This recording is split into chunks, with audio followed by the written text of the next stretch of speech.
What's up, YouTube? So today we have a big project. We are going to go ahead and update my garage flooring. So I'm using Race Deck Garage Shop's free flow PVC tile. So if you go to racedeck.com, that's where I purchased this. So it's going to be the graphite color 12 by 12 PVC pipe. I ordered 374 tile after measuring my garage, and then what I'm gonna do is lay down like a black vinyl trim once we're done. So it really wasn't cheap. It was between the epoxy and the Race Deck. The epoxy would have been a little bit more work as far as DIY. I would have had to sand the garage floor, vacuum that up, and then lay down the epoxy and fill in all the holes.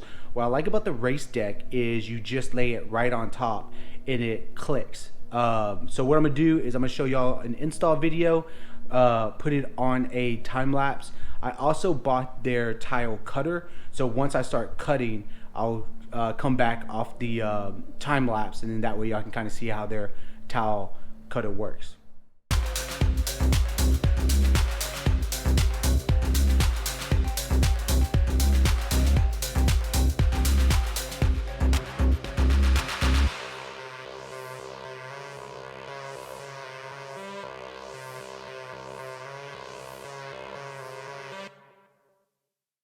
I went ahead and started at the garage door and laid down the trim piece. And the reason I did that was to set how far up to the garage door that I wanted my floor to lay. And then what I did was I went and attached the tile basically to anchor that trim piece. And what you want to do is recommended that you work from the garage door back.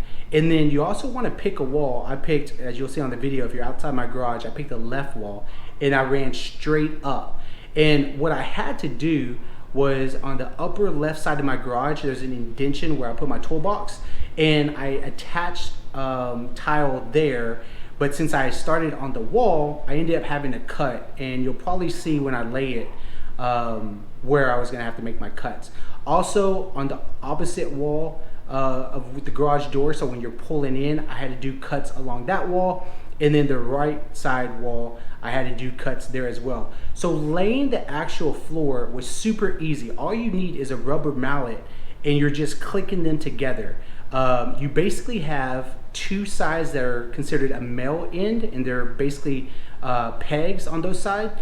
And then you have two female sides, and those are gonna be represented by a looped end on each side. And what you really want to make sure you do, and they actually notate this on the box very well, is you want to make sure the female ends are pointing in the direction that you intend to lay the tile. So basically, if you're starting at the garage door, your female end's going to want to point, let's call it north, to the wall that's parallel to your garage door. And then if you start on the right side, you want your female end to point, let's say, east to the left-hand side of the wall. That way that they connect. They'll actually all connect even if you don't do that, but what happens is you won't be able to attach that next piece. So you'll have to go back, rip it apart, and reattach it. So just to save you time, make sure the female ends point in the direction that you intend to lay the tile.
It seemed like it was going to slide into basically the groove underneath the blade, so I had to lift it and slant it just a tad. I got frustrated in the very beginning because I was wondering if it wasn't going to fit, but as you can see, it slid right in.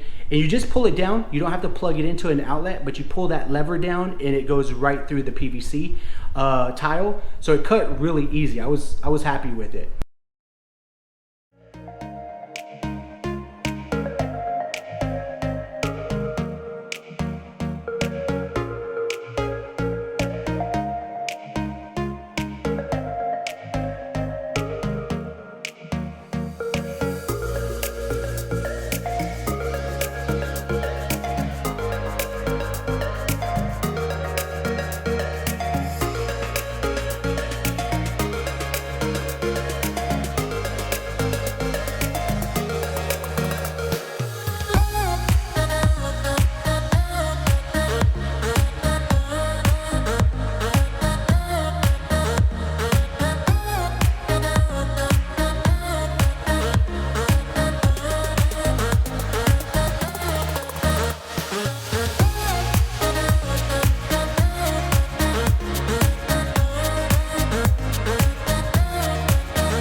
So let's review some of the pricing that it cost me to install this race deck flooring into my garage. So I purchased the tile cutter from their website and it cost $249. Now, I would not redo that if I had to redo it again, just because when it actually came in delivered to my house, it showed a Lowe's sticker on it. So it almost seemed like they picked it up from Lowe's and then just resold it to me. So I'm wondering like what the markup was on that tile cutter. So I would probably just go to a Home Depot or Lowe's and buy a tile cutter from there. But that was $249. Then the trim pieces, so the edge that faces the garage door, I bought 18 of those individual pieces and that came out to $35.82. Then I bought 374 individual tiles and that cost $1,417.